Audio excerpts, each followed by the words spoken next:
আগের দিন আমাদের দ্বাদশ শ্রেণীর বাংলা ক্লাসে যতটা পড়া হয়েছে দেখো, আমরা আবার তারপর থেকে পড়া শুরু করি। যে আমাদের পড়া হয়েছিল 11 পাতা, শেষের দিকের অনুচ্ছেদটা আমাদের বাকি আছে। তার আগে পর্যন্ত আমরা পড়েছিলাম, কাঁদবো না সাধনবাবু, কাঁদবো না, লক্ষ্মী না আসতে সেধে ভাসান যাচ্ছে, তা কাঁদবো না এতটুকু, আমরা খাবো কি। কথা শুনেই বোঝা যাচ্ছে যে উৎসব কথাগুলো বলছে যে যখন সতীশ মিস্ত্রির অধীনে কাজ করা উৎসব, যে বা সে তার জমিতে অধীনস্থ যে কর্মচারী, যে চাষি চাষ করে, ভাগ চাষি, সে যেহেতু নিজে হাতে লাগানো ধানগুলো নষ্ট হয়ে যাওয়া দেখে যখন প্রতিবেশী সাধন দাস বলে যে মালিকের ধান নষ্ট হচ্ছে, তুই কাঁদিস কেন, সেই প্রসঙ্গে আমরা উৎসবের মুখে এই কথাগুলো পেয়েছিলাম।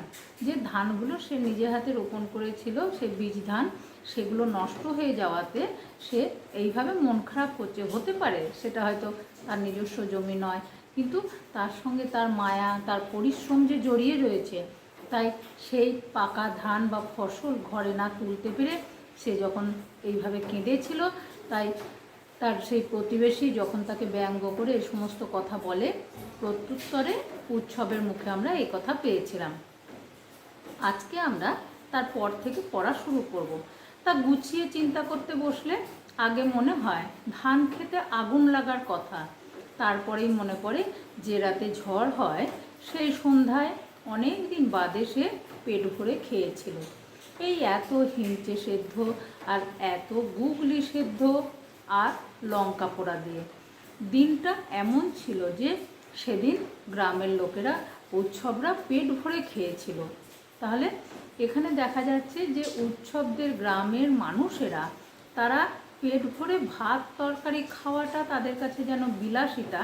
তারা গ্রামের মানুষজন যারা বাদা অঞ্চলে বসবাস করে, তাদের খাদ্য বলতে বলা হচ্ছে যে হিঞ্চে সেদ্ধ, গুগলি সেদ্ধ, নুন আর লঙ্কা পোড়া। তাহলে এই সমস্ত মানুষদের জীবনযাত্রা কতটাই কষ্টকর, এই কথার মধ্যে দিয়ে যেন আমরা বুঝতে পারছি যে গ্রামের সকল উৎসবরা সেদিন পেট ভরে খেয়েছিল। পেট ভরে খেয়েছিল কি না, হিঞ্চে সেদ্ধ, যে হেলেঞ্চা বা সংস্কৃত হিলমচিকা, যে তেতো জাতীয় ভেষজ শাক, সেই শাক সেদ্ধ করে, যা কিনা আমরা জলা অঞ্চলে দেখি আপনা আপনি জন্মায়, সেইগুলোকে তুলে নিয়ে এসে তা সেদ্ধ করে গুগলি, শামুক জাতীয়, সেগুলো সে সমস্ত জলাশয় বা জলা জায়গাতে আপনা আপনি যেগুলো আমরা দেখি যে হয়, সেই সমস্ত সেই শামুক জাতীয় বা গেঁড়ি, গুগলি, গ্রাম অঞ্চলে নানান নামে পরিচিত, সেই সব জিনিসগুলো তারা সব জলাশয় থেকে, আশেপাশের অঞ্চল থেকে সব সংগ্রহ করে আনে, যার জন্য পয়সার প্রয়োজন হয় না। চারিদিকে প্রকৃতির সম্পদ যেন অঢেল ছড়ানো রয়েছে, সংগ্রহ করতে পারলেই হলো।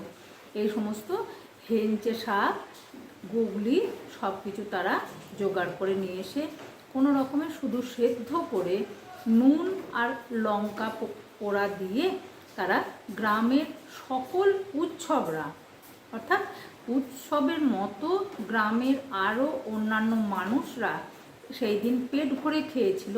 যে সেই রাতে ঝড় হয়, অর্থাৎ উৎসব তার স্ত্রী এবং সন্তানদের নিয়ে সেদিন পেট ভরে খেয়েছিল। তাদের সেই সুখের সংসারের ছবিটা যেন তার মনের স্মৃতিকোঠায় ভেসে উঠেছে, যে সেই রাতে ঝড় হয়, যেদিন তারা সবাই মিলে এইভাবে খেতে বসেছিল।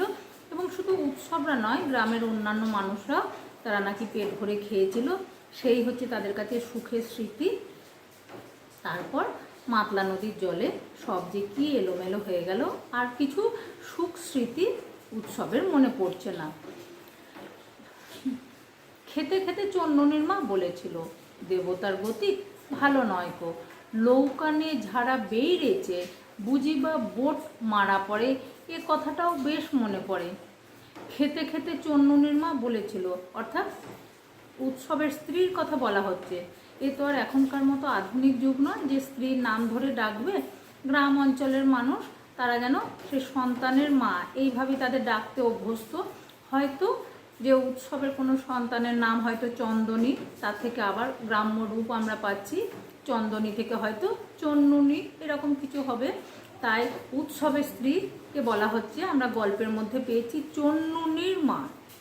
তাহলে সেই চন্নুনির মা বলছে দেবতার গতিক ভালো নয় গো। সাধারণ মানুষ প্রকৃতির যে কোনো অবস্থাকেই এক একজন দেবতা রূপে কল্পনা করে, বৃষ্টির দেবতা, ঝড়ের দেবতা। সেই রকমই যেন বলছে দেবতার গতিক ভালো নয় গো। অর্থাৎ এই যে আকাশের অবস্থা, এই যে ঝড় আসছে বা এরকম এই যে বন্যার মতো অবস্থা, যে চারিদিকে নদীতে ক্রমশ জল বেড়ে যাচ্ছে, এই অবস্থাটাকে কল্পনা করেই চন্নুনির মা, তারা যেহেতু এইরকম অঞ্চলে বসবাস করতে অভ্যস্ত এবং এরপরে যে কি বিপজ্জনক ঘটনা ঘটতে পারে, কতটা বিপদ তাদের ওপর আছড়ে পড়তে পারে সে সম্পর্কে তারা জ্ঞাত। সে কারণেই এই সমস্ত দেখেই আগাম বা পূর্বাভাস যেন তারা থাকতে থাকতে এই সমস্ত সঙ্গে প্রকৃতির অবস্থা দেখে তারা যেন অনেকটাই অভিজ্ঞ। আকাশের অবস্থা দেখে চন্নুনির মা বলেছিল দেবতার গতিক ভালো নয় গো, অর্থাৎ আকাশের অবস্থা বিশেষ ভালো নয়। লৌকনে ঝাড়া বেইরেছে বুঝি বা বোট মারা পড়ে, এ কথাটাও বেশ মনে পড়ে। লৌকনে যারা বেইরেছে, যেহেতু তারা নদীর ধারে বসবাস করে, তাই সেখানকার মানুষজন, তারা বেশিরভাগ ক্ষেত্রে বাড়ির পুরুষেরা, তারা নৌকা নিয়ে দূর দূরান্তে চলে যায় মাছ ধরতে। সেই জন্য মানুষ কতটা সমব্যথী হতে পারে যেন চন্নুনির মায়ের কথাতে আমরা বুঝতে পারছি যে লৌকনে যারা বেরিয়েছে, যারা নৌকো নিয়ে বেরিয়েছে, বুঝি বা বোট মারা পড়ে, হয়তো তাদের নৌকা বুঝি ডুবে যায়। এ কথাটাও বেশ মনে পড়ে। যারা দূর দূরান্তে নদীতে মাছ ধরতে গেছে, তাদের এই ঝড় জলেতে না জানি নৌকো বা বোট বুঝি উল্টে যায় বা ডুবে যায়, তারা মারা পড়ে নাকি, এমন অশনি সংকেত বা এরকম বিপদের পূর্বাভাস যেন চন্নুনির মায়ের মুখে আমরা শুনতে পাচ্ছি। তারপরেই মনে পড়ে মাছ খুঁটিটা সে মাটির দিকে ঠেলে ধরে আছে। মাছ খুঁটিটা মাটির দিকে ঠেলে ধরে আছে। গ্রাম অঞ্চলে ঘর বানানোর যে আমরা গঠনটা দেখি, অনেক সময় থাকে যে ঘরের মাঝখানেতেই একটা দেখেছি থাকে তোমার শক্ত খুঁটি বা পিলার মতো থাকে বাঁশের, আর তার ওপর থেকে সেই পিলারের ওপর থেকে আচ্ছাদন এরকম ঢালু গড়ার মতো নেমে আসে। সেই যে মাঝখানের খুঁটিটা রয়েছে, সেই খুঁটিটা যদি নড়ে যায় তাহলে মাথার উপর যে আচ্ছাদন রয়েছে, সেই আচ্ছাদনটা যে ভেঙে পড়ে যাবে, তারা যে তার তলায় চাপা পড়ে যাবে। সেই জন্য ঘরের মাঝখানে যে প্রধান খুঁটিটা রয়েছে, সেই প্রধান বা মাঝ খুঁটিটা মাটির দিকে ঠেলে ধরে আছে। কারণ যেহেতু মেঝে মাটির, ঘরের মধ্যে ক্রমশ মাতলা নদীর জল ঢুকে পড়ছে, তাহলে সেই জলেতে মাটি যে আরও নরম হয়ে যাচ্ছে। মাটি যদি নরম হয়, সেই মাটির মধ্যে মাঝ খুঁটিটা পুঁতে রাখা আছে, মাটি নরম হয়ে গেলে খুঁটি আলগা হয়ে যাবে। আর খুঁটি যদি আলগা হয়ে যায়, তাহলে সেই খুঁটির ওপর ভিত্তি করে মাথার ওপরে যে চাল বা আচ্ছাদন রয়েছে, সেটার নিচে তারা সেই পরিবারের সবাই যে চাপা পড়ে যাবে। মা বসুমতী কেমন সে খুঁটি ধরে রাখতে চায়নি, উগড়ে ফেলে দেবে। মা বসুমতী সাধারণ মানুষজন পৃথিবীর, প্রকৃতির সমস্ত কিছুর মধ্যেই যেন ঈশ্বরকে কল্পনা করে।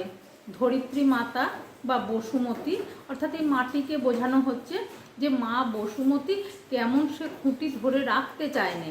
অর্থাৎ যেহেতু মাতলা নদীর জল ঘরে চলে এসেছে, মাটি নরম হয়ে গেছে, খুঁটিটা কোনোভাবেই যেন আর সে মাটির মধ্যে গাঁথা অবস্থায় থাকছে না, শক্ত থাকছে না, কোনো রকমে যেন মনে হচ্ছে নড়বড় করছে।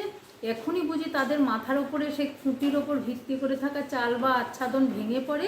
সে কারণেই যে বলছে মা বসুমতী কেমন সে খুঁটি ধরে রাখতে চায়নি, উগড়ে ফেলে দেবে। যেন মনে হচ্ছে খুঁটিটা মাটির নিচে থেকে সেটা যেন ঠেলে ওপর দিকে উঠে আসতে চাইছে, অর্থাৎ কোনোভাবেই আর মাটির মধ্যে পুঁতে থাকা অবস্থায় থাকছে না, ক্রমশ যেন সেই মাঝ খুঁটিটা নড়বড় করছে। ভগবান ভগবান ভগবান।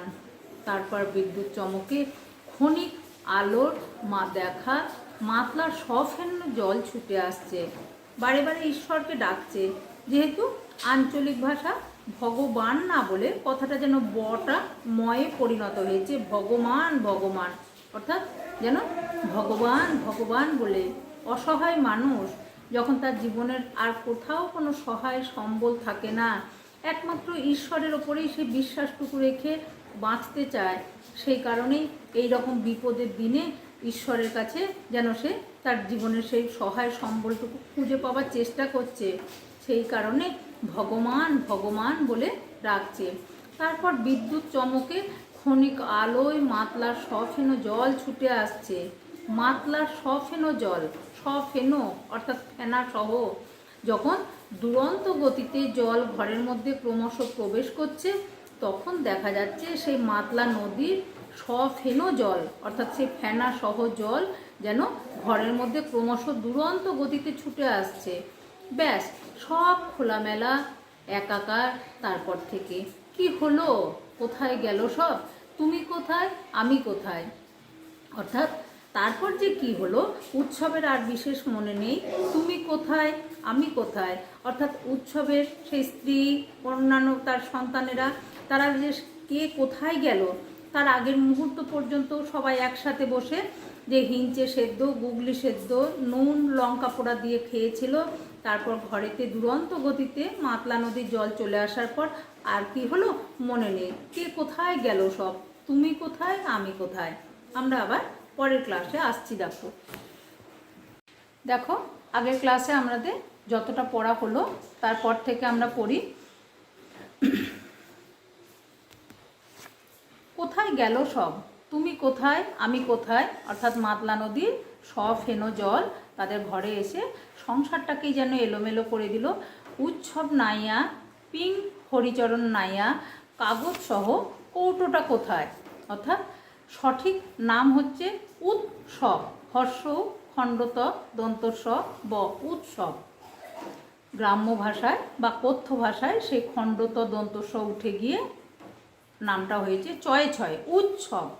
উৎসব নাইয়া, পিং হরিচরণ নাইয়া, পিং অর্থাৎ পিতা, পিতা হরিচরণ নাইয়া, কাগজ সহ কৌটোটা কোথায়। কাগজ সহ এর আগে আমরা ক্লাসে পড়ার সময় আলোচনা করেছি।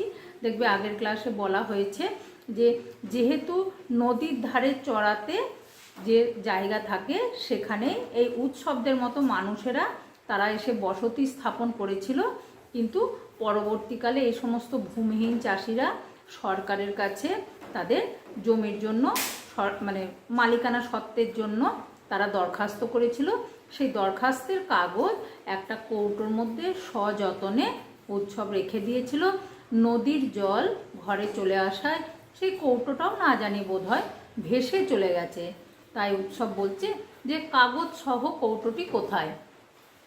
বড় সুন্দর কৌটোখানি গো, চন্ননীদের যদি রেখে যেত ভগবান, তাহলে উৎসবের বুকে শত হাতির বল থাকতো। আজ বড় সুন্দর কৌটোখানি, অর্থাৎ যে কৌটোর মধ্যে কাগজটা রাখা ছিল সেই কৌটোটা বলা হচ্ছে বেশ সুন্দর। চন্ননীদের যদি রেখে যেত ভগবান, অর্থাৎ মনে হচ্ছে যে যদি যে এই উৎসবের স্ত্রী সন্তান এরা থাকতো, তাহলে উৎসবের বুকে শত হাতির বল থাকতো। আজ উৎসবের মনে হতো যে সে মানসিক শক্তির অধিকারী, অর্থাৎ সাধারণ মানুষের কাছে আর কোনো আর্থিক বা অন্যান্য বল থাক বা নাই থাক, তার পরিবারই হচ্ছে তার কাছে শক্তির আধার বা শক্তির উৎস। আজকে উৎসবের যেহেতু স্ত্রী সন্তান সব এই নদীর জলের তোড়ে বন্যাতে কোথায় যে সব চলে গেল কিছুই উৎসব জানে না, তাই আজকে বড্ড তার নিজেকে শক্তিহীন বলে মনে হচ্ছে। সত্যি যদি আজকে তার স্ত্রী সন্তানেরা তার কাছে থাকতো, শত হাতির বল থাকতো আজ, অর্থাৎ জানি শত হাতির অনেক অনেক শক্তি অধিকারী সে যেন হতে পারত। তাহলে সে কৌটো নিয়ে সবাই ভিক্ষেই বেরোতো। সতীশবাবুর নাতি ফুটখায় উৎসব কৌটোটা চেয়ে এনেছিল। অমন কৌটো থাকলে দরকারে এক মুঠো ফুটিয়ে নেওয়া যায়, চমৎকার কৌটো। তাহলে সে কৌটো নিয়ে সবাই ভিক্ষায় বেরোতো।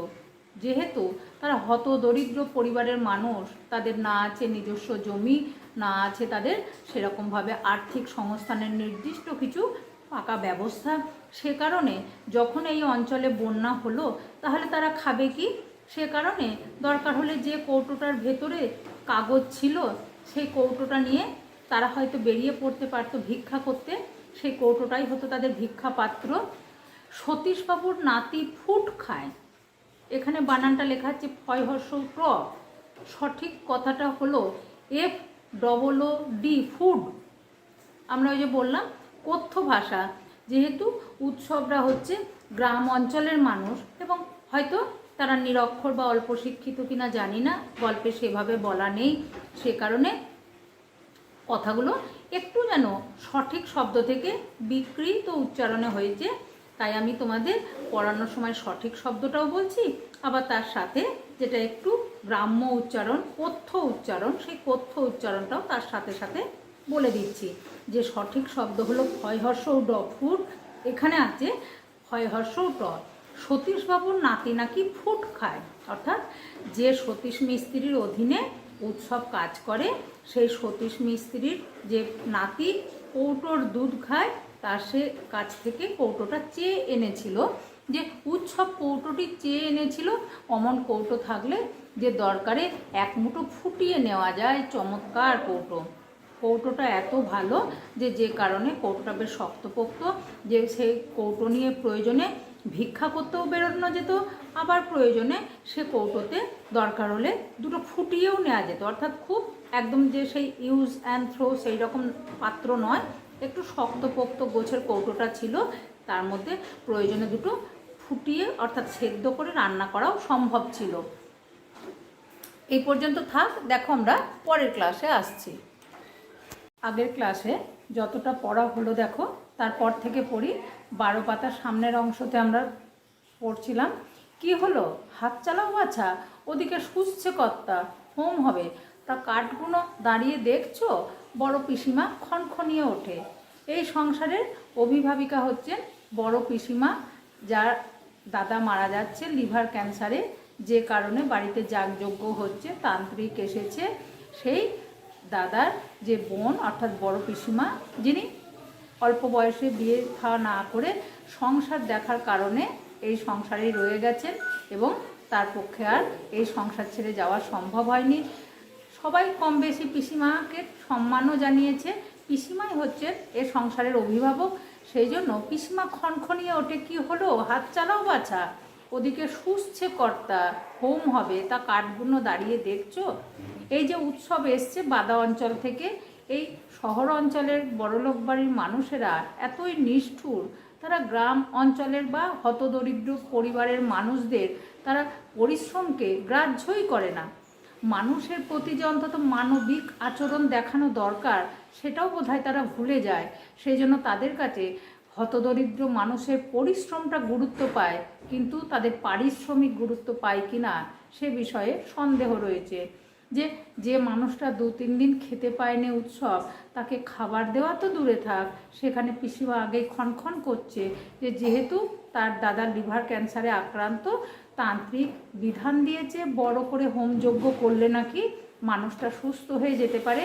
তাই উৎসব আসার পর তাকে খেতে না দিয়ে যে তাকে দিয়ে কাজ করানো হচ্ছে। প্রায় 2.5 মণ কাঠ তাকে কাটতে হবে। 5 রকমের কাঠ রয়েছে, বট, অশ্বত্থ, কেওড়া, তেঁতুল এবং নানান রকম যে 5 রকম কাঠ রয়েছে, সেই সমস্ত কাঠগুলো তাকে 5 ভাগে, তাকে 1.5 হাত লম্বা, প্রতিটা কাঠের মাপ যেন সমান হয়, সেই কাঠগুলোকে তাকে কাটতে হবে। 2.5 মণ কাঠ কাটলে তবে নাকি তাকে খেতে দেওয়া হবে। তাহলে ওদিকে শুষছে কর্তা, অর্থাৎ কর্তা মানে বড় পিসিমার দাদা, তার প্রাণ যেন বেরিয়ে যাচ্ছে। হোম হবে, কাঠগুলো দাঁড়িয়ে দেখছো, উৎসবকে বলা হচ্ছে তাড়াতাড়ি যেন সে কাঠগুলো কাটে। বড় খিদে লেগেছে মা গো, অর্থাৎ উৎসব তার আকুতিটা জানায় যে মা বড্ড খিদে পেয়েছে। বড় পিসিমা বলে ওঠে, এই শোনো কথা, ভাত নামলেও খাওয়া নেই এখন, তান্ত্রিকের নতুন বিধান হলো সর্বস্ব রেঁধে রাখো, হোম হলে খেয়েও তুমি হাত চালাও। তান্ত্রিক প্রথমে বলেছিল যে আগে সব খাওয়া দাওয়া সেরে নিতে, কিন্তু তান্ত্রিক এখন নতুন বিধান দিয়েছে যে না, এখন খাওয়া চলবে না, আগে হোমযজ্ঞ সব কিছু পর্ব মিটবে তারপর খাওয়া হবে। কারণ আমাদের দেশে তো মনুষ্যত্বের চেয়েও ধর্মকে বেশি গুরুত্ব দেওয়া হয়। তা যেন মহাশ্বেতা দেবীও এই গল্পের মধ্যে দিয়ে আমাদের তা যেন আকারে ইঙ্গিতে পরোক্ষভাবে বুঝিয়েই ছাড়লেন যে মানুষটা পেটের খিদের জ্বালাতে এত কষ্ট পাচ্ছে, যেখানে পিসিমার কাছে সে তার আকুতিটা জানাচ্ছে, বড় খিদে লেগেছে মা গো, কিন্তু তাকে খাবার দেওয়া দূরে থাক, কেমন ধর্মের দোহাই দিয়ে পিসিমা সে নিরন্ন ক্ষুধার্ত মানুষটাকে শোনাচ্ছে যে তান্ত্রিকের নতুন বিধান হলো সর্বস্ব রেধে রাখো, হোম হলে খেও, তুমি হাত চালাও। ক্ষুধার্ত মানুষটাকে সামান্য খাবার দেওয়া দূরে থাক, তাকে ধর্মের দোহাই দিয়ে চুপ করিয়ে রাখা হলো। অর্থাৎ সেখানে যেন দেখা যাচ্ছে যে মনুষ্যত্বের চেয়েও ধর্ম বড়, যা যেন আমাদের এই আধুনিক সমাজ ব্যবস্থায় সম্পূর্ণ অমানবিক বলে মনে হয়। সেই অমানবিকতার ছবি এখানে যেন বেশি করে ফুটে উঠলো। মানুষটাকে খেতে দেওয়া হলো না, তাকে তাড়াতাড়ি করে কাঠগুলো কাটতে বলা হচ্ছে। কেন না, তান্ত্রিক যেহেতু বলেছে হোমযজ্ঞ হবে, এই 5 ভাগে কাঠ, 2.5 মণ কাঠ তুমি তাড়াতাড়ি কাটো। উৎসব আবার কাঠ কাটতে থাকে, প্রত্যেকটা কাঠ 1.5 হাত লম্বা হবে। আমরা একদম প্রথম ক্লাসেই আলোচনার সময় বলেছিলাম যে আমাদের কিন্তু 1 নম্বরের MCQ, SAQ, বিভিন্ন রকমের যে শর্ট কোশ্চেন থাকবে সেইগুলোর জন্য আমাদের বইটাকে প্রতিটা লাইন ধরে ধরে ভালো করে খুঁটিয়ে পড়তে হবে। এই যে যেমন দেখো এখানে রয়েছে প্রত্যেকটা কাঠ 1.5 হাত লম্বা হবে। আমাদের শর্ট কোশ্চেনের জন্য প্রয়োজনে পেন্সিল দিয়ে দাগ দিয়ে দিয়ে পড়ব। ধারালো কাটারিটি সে তোলে আর নামায়, ফুটন্ত ভাতের গন্ধ তাকে বড় উতলা করে। এদিক ওদিক চেয়ে বাসিনী ঝুড়ি বোঝায় শাক নিয়ে উঠোনে ধুতে আসে। ঝপ করে একটা ঠোঙা তার হাতে দিয়ে বলে, ছাতু খেয়ে জল খেয়ে এসো রাস্তার কল হতে, দেরি করো না মোটে, এ পিশাচের বাড়ি কেমন তা জানোনি দাদা, গরিবের গতরেরা সস্তা দেখে। অর্থাৎ যখন মানুষটার ভীষণভাবে খিদে পেয়েছে, উৎসব এই বাড়িতে কাজে এসেছে, যে তাদেরই গ্রামের মেয়ে বাসিনী অনেক দিন আগেই এই বড়লোক বাড়িতে কাজ করে, সেই সূত্র ধরেই উৎসবও এই বাড়িতে কাজে এসেছে। এবং বাসিনীকে আমরা আগের ক্লাসে পড়েছি যে বাসিনীকে সে তার খিদের কথা জানিয়েছে। 2-3 দিন সে না খেয়ে রয়েছে, গ্রামে বন্যা হয়েছে, ঘর দুয়ার সব ভেসে গেছে। সরকার থেকে লঙ্গরখানায় খিচুড়ি দেওয়া হচ্ছিল বটে, সেই সময়ে তখন উৎসব তার বউ বাচ্চাকে খুঁজতে এত ব্যস্ত ছিল, তার খিদের কথা ভুলে গেছিল।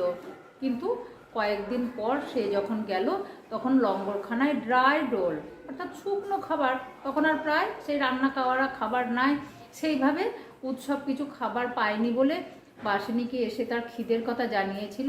কিন্তু বাসিনীও তো এবারের পরিচারিকা, সে তো মালকিন নয়, তাই চাইলেই বা খাবার দেবে কোথা থেকে। তবু বাসিনী বলেছিল যে তুমি উৎসব দাদা কাজ করো, আমি তাগে বাগে অর্থাৎ বুঝে সুঝে ঠিক সময় করে দিয়ে যাব। আমরা দেখতে পেলাম বাসিনী এখন এসেছে ঝুড়ি ভরে শাক নিয়ে, ধুতে এসেছে কলতলায়। সে একটা ঠোঙা ঝপ করে উৎসবের পাশে নামিয়ে দিল। সেই ঠোঙাটা নিয়ে বলল যে উৎসব দাদা তুমি বাইরের কলে চলে যাও, এখানে এরা দেখতে পেলে বকাবকি করবে, এবং খেয়ে দিয়ে তাড়াতাড়ি চলে এসো, এ পিশাচের বাড়ি কেমন তা জানোনি দাদা। অর্থাৎ এই সামান্য সময়ে উৎসব এসেছে, সে এতেই বুঝেছে যে বাড়ির মানুষগুলো আর যাই হোক অন্তত মনুষ্যত্ব বোধ তাদের নাই। সে কারণে ক্ষুধার্ত মানুষকে খাবার না দিয়ে তারা কাজের কথা বলে। সেই জন্যই বলছে যে পিশাচের বাড়ি, হতে পারে তারা বিত্তবান বড়লোক মানুষ, তাদের বিরাট বাড়ি আছে, কিন্তু তাদের যে প্রকৃত মানবিকতা নাই, সেই কারণেই যে হাত পাওয়ালা মানুষ নয়, এরা যেন পিশাচ। একটা গ্রাম অঞ্চলের মানুষ, বাদান অঞ্চলের মানুষ বাসিনীর মুখ থেকে আমরা পাচ্ছি যে সে পর্যন্ত এই বড়লোক বাড়ির মানুষগুলোকে কেমন চিনেছে, তাই তাদেরকে সম্মান জানানো তো দূরের কথা, তাদেরকে পিশাচ বলে বলেছে। গরিবের গতরেরা সস্তা দেখে, অর্থাৎ এরা গরিব মানুষের পরিশ্রমটাকে খুব সহজলভ্য বলে মনে করে। যেহেতু কথ্য ভাষা এবং বাসিনী উৎসব তারা সেই দক্ষিণ 24 পরগনার বাদা অঞ্চল, জলাভূমি অঞ্চলের মানুষ, তাদের কথাবার্তায় খুব যে একদম স্পষ্ট সঠিক উচ্চারণ আমরা পাবো তা আশা করাটা আমাদের বোধহয় ভুল হবে। ওই জন্যই একটু কথাগুলোকে আমাদের গুছিয়ে পড়তে হবে। গরিবের গতর এরা সস্তা দেখে, দয়কার কয়কার, আমাদের সঠিক উচ্চারণটা হচ্ছে দেখে। কে মরতেছে, হ্যাঁ বাসিনী। এটা আমাদের নাটক নয় যে পাশে পাশে নামগুলো লেখা থাকবে। যেহেতু আমাদের ছোট গল্প, সে কারণে পড়বার সময় হাতে পেন্সিল রেখে প্রয়োজনে পাশে পাশে নামগুলো লিখে নিতে পারো, তাহলে আমাদের কিন্তু ওই সংক্ষিপ্ত প্রশ্নতে বেশ সুবিধা হবে। কে মরতেছে, হ্যাঁ বাসিনী। উৎসব জিজ্ঞাসা করছে বাসিনী কে মরছে, কারণ আমরা গল্পের সময় বলেছিলাম উৎসব নতুন এ বাড়িতে কাজে বহাল হয়েছে, সে কারণে এ বাড়ির সমস্ত সদস্য সম্পর্কে তার সঠিক জানা নেই। ওই যেহেতু বাসিনী এ বাড়িতে অনেক দিন যাবৎ কাজ করে, তাই বাসিনীর কাছে সে জিজ্ঞাসা করছে। বাসিনী উত্তর দেয়, তে গেলে বুড়ো, বাড়ির কর্তা মরবে নে, ওই যে হোমের যোগান দিচ্ছে ওই মুটকি ওনার খাস জি, কর্তা মলে পড়ে ওকে 7 নাতি না মেরেছি। আমি তো বাসিনী নই, তে গেলে বুড়ো মরছে তার জন্যই হোম। অর্থাৎ বাসিনী বলছে তে গেলে বুড়ো মানে 3 কাল গেছে আর 1 কাল আছে, সেই মানুষটা যিনি হচ্ছেন এই বাড়ির কর্তা, ওই যে হোমের যোগান দিচ্ছে, অর্থাৎ ওই যে হোমের যোগান দিচ্ছে, যেখানে তান্ত্রিক পুজো করছে সেখানে নানান জিনিসপত্র এগিয়ে দিচ্ছে, ওই মুটকি ওনার খাস ঝি, অর্থাৎ সেই মোটা মতো যে পরিচারিকা বা কাজের মেয়ে, সে নাকি ওই বুড়ো কর্তার খাস ঝি, প্রধান ঝি। কর্তা মলে পড়ে ওকে 7 নাতি না মেরেছি তো আমি বাসিনী নই। পরিচারিকাদের মধ্যেও কোথাও একটা যেন প্রতিদ্বন্দ্বিতামূলক মনোভাব রয়েই যায়।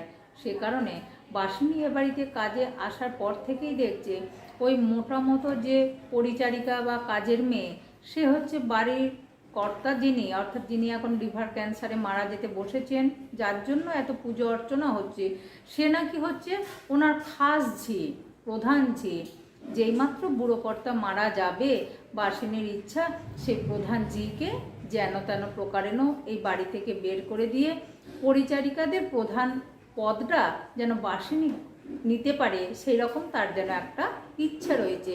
তে গেলে বুড়ো মরছে তার জন্যই হোম, অর্থাৎ তে গেলে বুড়ো অর্থাৎ যার কিনা 3 কাল গেছে আর 1 কাল রয়েছে, সেই মানুষটার জন্যই, তাকে বাঁচানোর জন্য এত হোম যজ্ঞ হচ্ছে। আমরা দেখলাম যে উৎসব যে প্রশ্ন করেছিল সেই পরিপ্রেক্ষিতে এই উত্তর দিচ্ছে যেন বাসিনী। আজকে আমরা ক্লাস এখানে শেষ করছি, আবার পরের দিন।